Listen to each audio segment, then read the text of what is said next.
साथियों नमस्कार। हमारे चैनल में आपका स्वागत है। मैं हूं रामचंद्र मौर्य।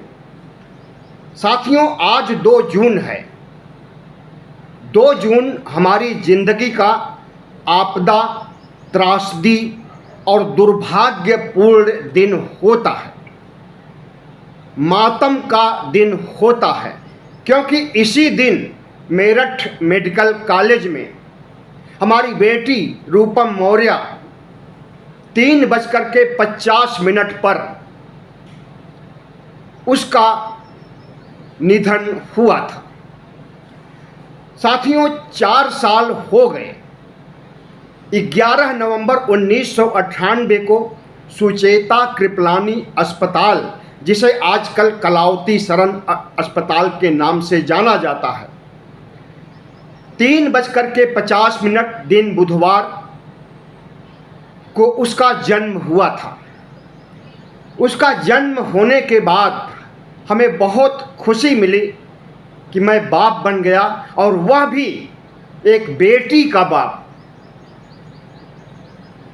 उसके बाद उसका लालन पालन शिक्षा शुरू हुई। 2006 में पत्नी से संधि विच्छेद हो गया। उसके बाद मैं ही उसका माँ और बाप रहा, और मैंने ही उसे पाल पोस करके बड़ा किया, पढ़ाया लिखाया। दुनिया में जीने लायक, संघर्ष करने लायक तकनीकी क्षमता यानी तकनीकी शिक्षा उसे दिलाया। फैशन टेक्नोलॉजी का निफ्ट से उसने bachelor of fashion technology complete किया 2020 में।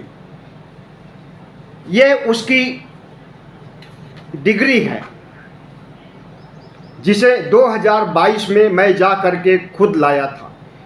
बेटी साथ जाने के लिए नहीं थी, लेकिन हमें उसकी डिग्री से लगाव था, इसलिए मैं जा कर के national institute of fashion technology से डिग्री ले आया।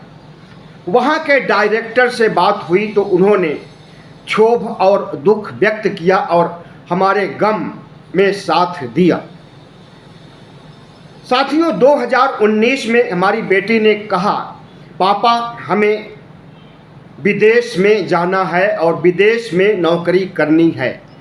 Bachelor of fashion technology complete होने के बाद विदेश में हमारे लिए भारत से की अपेक्षा ज़्यादा स्कोप रहेगा नौकरी के लिए, और मैं सिंगापुर जाना चाहूँगी। मेरी पहली पसंद सिंगापुर होगी। हमें पासपोर्ट बनवा दीजिए। तो मैंने 2019 में उसे पासपोर्ट बनवा दिया। तभी उसने कहा, पापा आपको भी चलना है हमारे साथ। गाजियाबाद में जो मकान है इसे किराए पर उठा दीजिएगा और आप हमारे साथ चलिए। बैचलर ऑफ फैशन टेक्नोलॉजी का आखिरी सत्र उसे इंटर्नशिप के रूप में पूरा करना हुआ। यूनाइटेड कलर्स ऑफ बेनेटन, जो कि अमेरिका की एक बड़ी कंपनी है, रेप्यूटेड कंपनी है, आप जानते होंगे, गुड़गांव स्थित, उसमें जा कर के उसने इंटर्नशिप किया। और इंटर्नशिप करने के बाद उसे बोला गया था कि रूपम तुम्हारा परफॉर्मेंस इतना अच्छा रहा कि हम तुम्हें जॉब भी दे सकते हैं। डिग्री मिलने के बाद या डिग्री मिलने के पहले कभी भी अप्लाई करना और गुड़गांव आ जाना, तुम्हें जॉब मिल जाएगी। 9 अप्रैल 2020 को रूपम एकाएक दरवाजे की घंटी बजाई। मैं चौंक गया, कौन आया 9 बजे रात। देखा तो बेटी खड़ी थी। बोली, पापा इंटर्नशिप पूरी नहीं हो पाई, लेकिन लॉकडाउन की वजह से इंटर्नशिप का पूरा सर्टिफिकेट हमें मिल जाएगा, लेकिन 1 महीने पहले हमारी छुट्टी कर दी गई है और कंपनी बंद हो गई है। सरकार ने कंपनियों पर, गुड़गांव की कंपनियों पर को बंद कर दिया। हमने कहा ठीक है बेटा, लेकिन फ़ोन करके आना चाहिए था, हम भी मन बनाए रहते कि बेटी हमारी आ रही है। उसके बाद आपदा आती है, वैश्विक महामारी कोरोना। कोरोना के तीसरे चरण में 2021 में हमारी बेटी को भी कोरोना वायरस हो गया और उसे मेरठ मेडिकल कॉलेज में दाखिला दिलाया गया, भर्ती किया गया। भर्ती होने के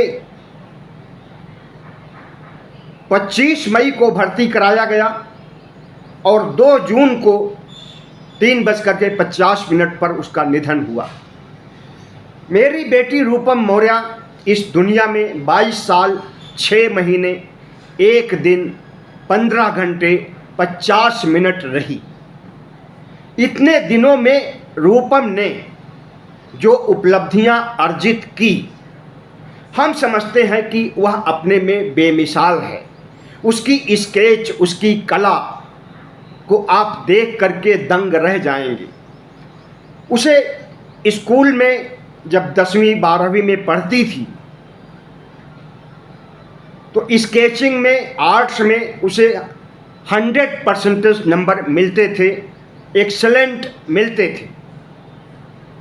और उसकी आर्ट ऐसी कि जो ओरिजिनल आर्ट होती है, किताब में होता नहीं है कि एक तरफ आर्ट बनी हुई है दूसरी तरफ बनाना होता है, तो जो वो बनाती थी वो ओरिजिनल से भी अच्छा होता था। मैं एक दिन टीवी बैठ करके देख रहा था घर में और वो अपने हाथ में स्केच लेकर के कुछ कर रही थी। हमने पूछा, नहीं बेटा क्या कर रहे हो? थोड़ी देर बाद आती है और हमारी ही तस्वीर हमारे हाथ पर रख देती है।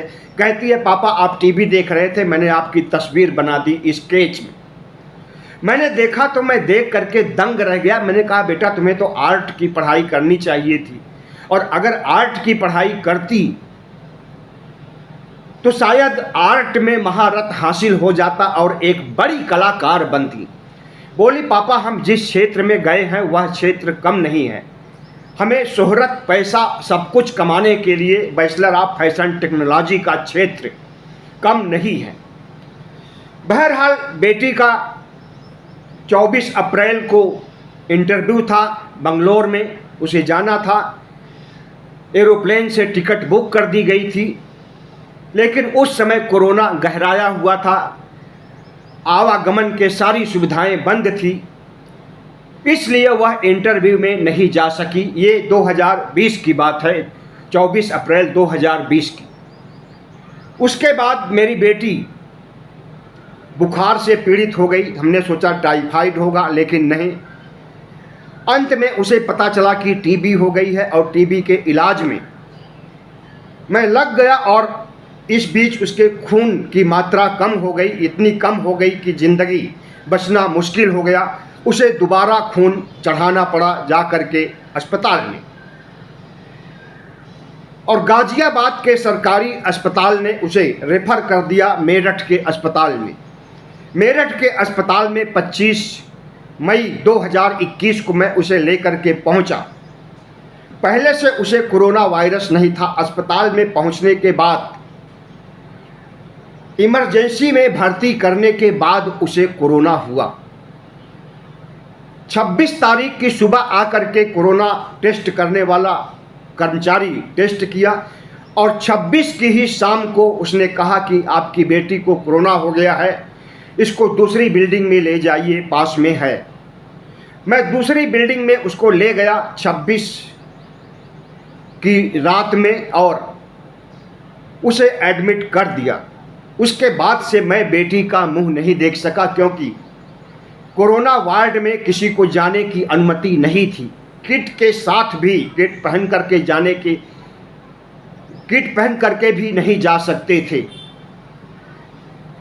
फिर मेरी बेटी के बारे में फ़ोन आया कि आपकी बेटी को अब आईसीयू में हम ले जा रहे हैं। फिर 30 तारीख को फ़ोन आया है, 30 मई को, कि आपकी बेटी वेंटिलेटर पर आज शाम तक चली जाएगी। तब मैंने सोच लिया कि अब मेरी बेटी का बचना मुश्किल है। आईसीयू में जाने तक हमें लगा कि बेटी बच सकती है। कोरोना के जितने मरीज होते हैं सबके सब मरते ही नहीं हैं, कुछ बचते भी हैं। जो कुछ बचते हैं उसमें हमारी बेटी भी होगी, अपने को तसल्ली दे रहा था। लेकिन जब सुना कि वेंटिलेटर पर जा रही है, तब मेरा धैर्य टूट गया और तथागत बुद्ध को याद करते हुए अपनी आंखों से आंसू टपकाया। और उस समय मैं अकेला था। मैंने अपने परिवार को इलाहाबाद में बता दिया, लेकिन हमारे परिवार से न तो भाई आए, न भाभी आई, न कोई रिश्तेदार आया।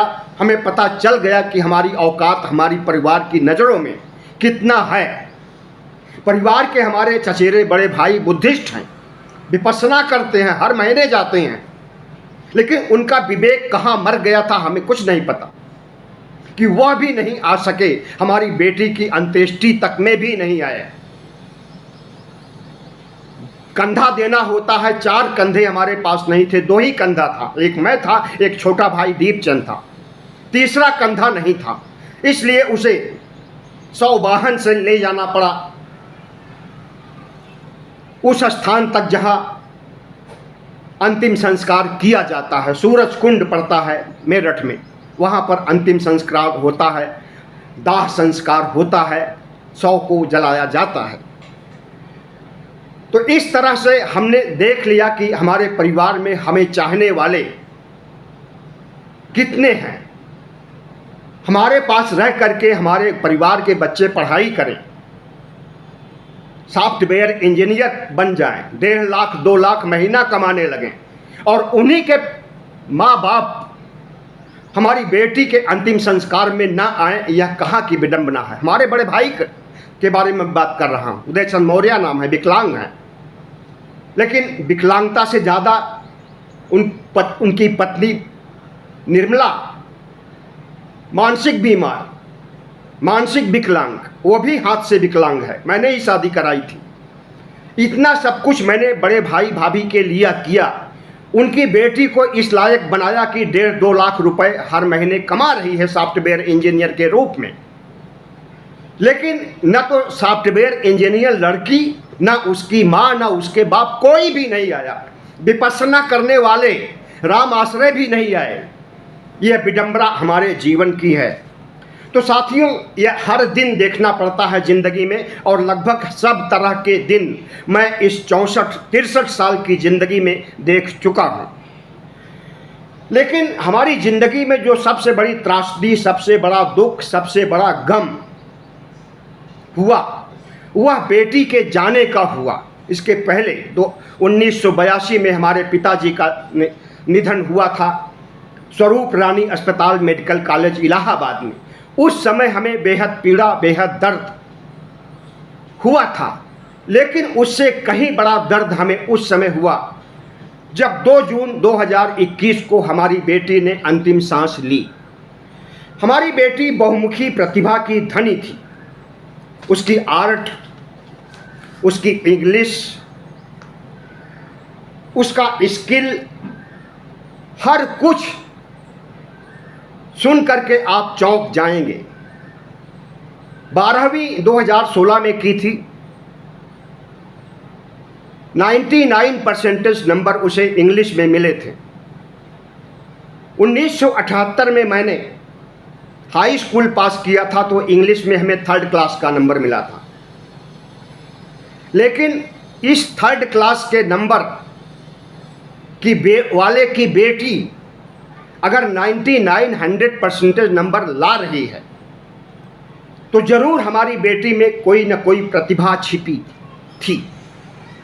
हमारी बेटी भारतीय कल्चर, आर्ट, संस्कृति, धर्म को तो मानती ही थी, तथागत बुद्ध को भी मानती थी, लेकिन साथ ही साथ जीसस क्राइस्ट को भी मानती थी। उसका जब निधन हुआ तो उसके पर्स में हमें जीसस क्राइस्ट की यह चित्र मिला। हमें लगा कि रूपम अक्सर चर्चा करती थी जीसस क्राइस्ट के बारे में, जीसस क्राइस्ट के उपदेशों के बारे में, लेकिन कभी बताया नहीं कि पापा आप बुद्ध को मानते हो तो हम जीसस को मानते हैं, और हम कभी विरोध भी नहीं करते। हमारे पिताजी ब्रह्मा, विष्णु, महेश, जितने भी 33 करोड़ देवी देवता हिंदुओं के थे, सबको मानते थे, और अपने जीवन के आखिरी दिनों में तो उन्होंने शंकर की पूजा शुरू कर दी थी।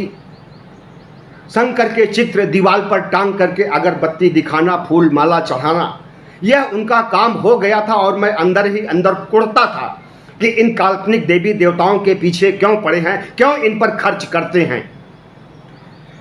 और मैं बुद्धिस्ट हो गया, तथागत बुद्ध की शरण में चला गया, अंबेडकरवाद की शरण में चला गया और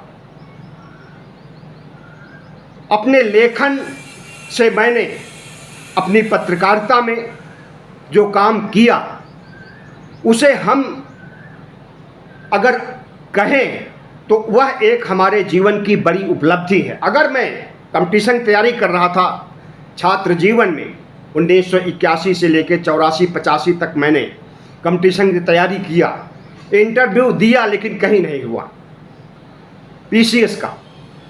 उसके बाद मैं बिहार चला गया और वहाँ हिंदुस्तान अखबार से पत्रकारिता शुरू किया।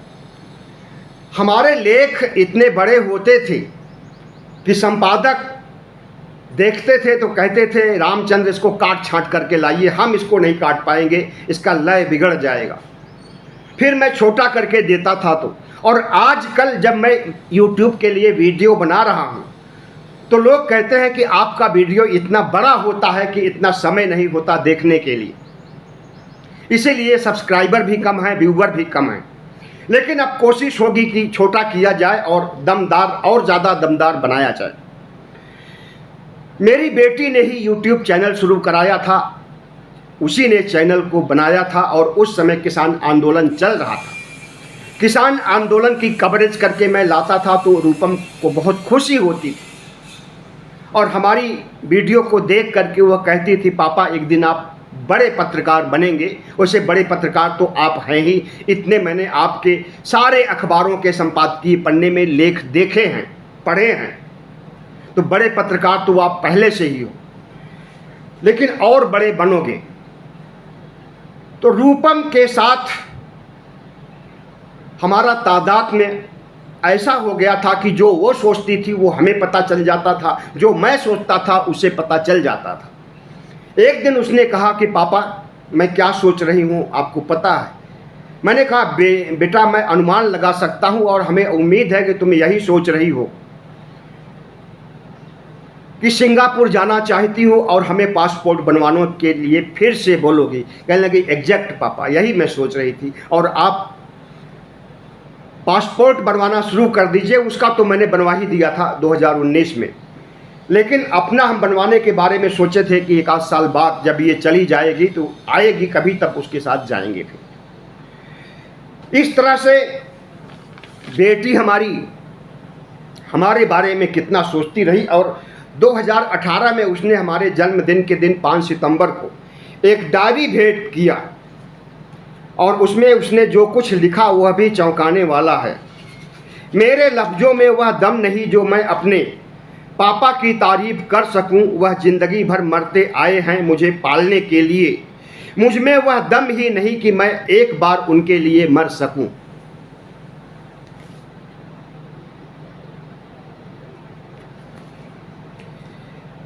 बार बार दिल यह गाए, बार बार यह दिल पाए, पापा जियो हजारों साल, यह है मेरी आरजू, हैप्पी बर्थडे टू यू। अजीज भी वह हैं, नसीब भी वह हैं, दुनिया की हर भीड़ में करीब भी वह हैं। उनकी दुआओं से ही चलती है मेरी ज़िंदगी, क्योंकि खुदा भी वह है और तकदीर भी वह है। मेरे लिए लिख रही है। उंगली पकड़कर चलना सिखाया मुझे, अपनी नींद देकर चैन से सुलाया मुझे, अपने आंसू छुपा के हंसाया मुझे। कोई दुख न देना ऐ खुदा उनको, ले लेना जान मेरी जो कभी रुलाया उनको। मैंने आपको पहली बार 11 नवंबर 1998 को कलावती शरण में देखा था, लेकिन मैं बहुत छोटी थी, याद भी नहीं है हमें कि मैंने आपको देखा था। लेकिन जैसा आप बताते हैं कि आपने पहले हमें टच किया, उसके बाद गोद में उठाया कंधे पर, और उसके बाद हमें प्यार जताया और फिर नर्स को दे दिया, वह सब हमारे दिल दिमाग में है पापा। और मैं 1999 में 9 महीने की उम्र में पहली बार पा पा पा बोली थी आपको। आप जब कभी बाहर जाने को तैयार होते थे, शर्ट पहनने लगते थे, तो मैं अपना कंधा उचकाती थी और आप समझ जाते थे कि रूपम भी बाहर जाने वाली है, इसे भी हम ले चलें। पापा, आप हमारे माँ भी हैं, आप हमारे बाप भी हैं, आप हमारे ईश्वर भी हैं, आप हमारे सब कुछ हैं। आपने जिस तरह से हमें पाल पोस करके बड़ा किया और हमें एक सभ्य इंसान बनाया, उच्च तकनीकी शिक्षा दिलाई, फैशन टेक्नोलॉजी की, यह हमारे लिए बहुत गर्व की बात है। आपने मेरे लिए बचपन से ही बहुत कुछ किया। भगवान भी इतना ताज्जुब किया कि कोई इतना कुछ कैसे कर सकता है अपनी बेटी के लिए। तो भगवान ने एक परीक्षा ले ली, माँ को आपसे अलग करवा करके आपने भगवान की परीक्षा को पास कर लिया और जिस तरह से मेरी देखभाल किया, मेरी परवरिश किया, उससे न सिर्फ अड़ोसी पड़ोसी बल्कि रिश्तेदार, नातेदार, आपके दोस्त, सभी लोग प्रभावित हैं। बचपन से ही घर का खाना बनाने से लेकर कपड़े धोने से लेकर सब्जी लाने काम करने से लेकर पैसों का मैनेज करने से लेकर घर की सफाई करने तक मेरी देखभाल जिस तरह से आप करते रहे, ऐसा कम ही बाप एक बेटी के लिए करता होगा। पापा, अगर हमारे हाथ में होता तो मैं आपको नोबेल प्राइज और भारत रत्न देने की अनुशंसा करती। ये बेटी के साथ मेरी फोटो है।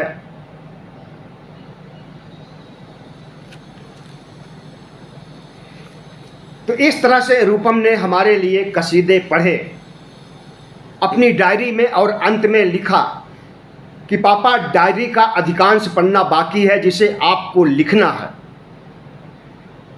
इस डायरी को देखने के बाद और रूपम की मृत्यु के बाद हमें लगा कि जैसे रूपम को मृत्यु की आहट पहले से ही हो गई थी। साथियों, तथागत बुद्ध ने लिखा है कि सब कुछ अनित्य है।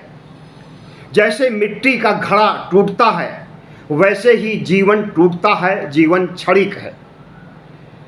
जीसस क्राइस्ट ने लिखा है, धन्य है वह लोग जो शुद्ध हृदय के हैं, क्योंकि वह ईश्वर को देखेंगे।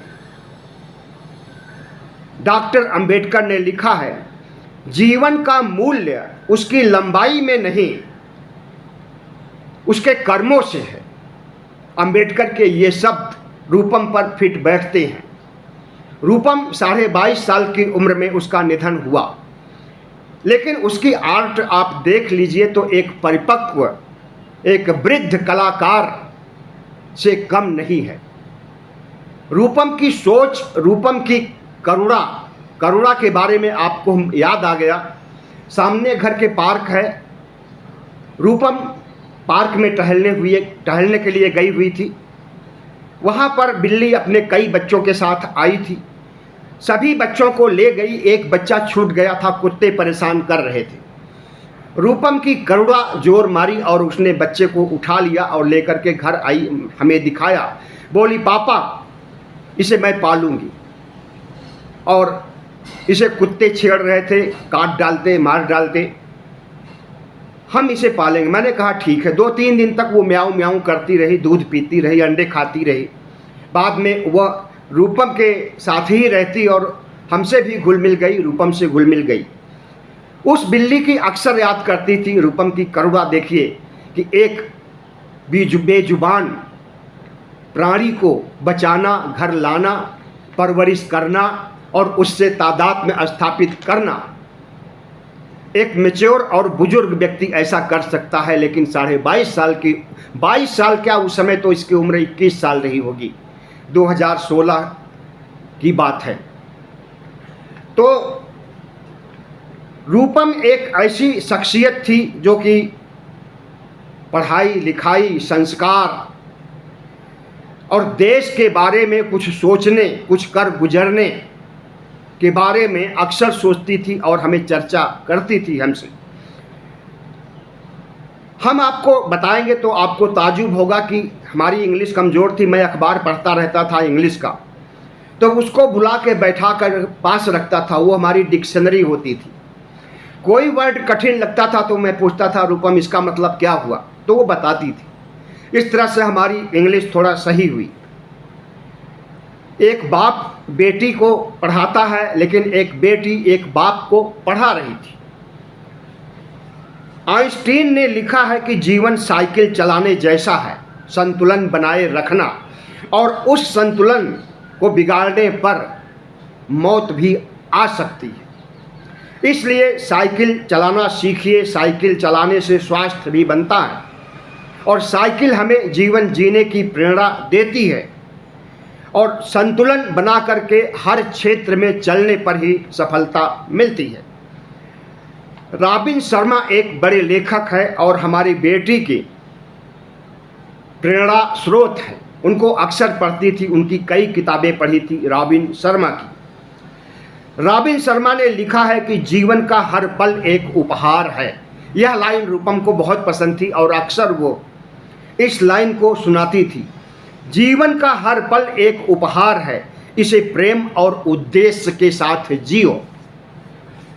तो मेरी बेटी अगर आज होती तो 26.5 साल की होती और मैं यहाँ बैठा नहीं होता।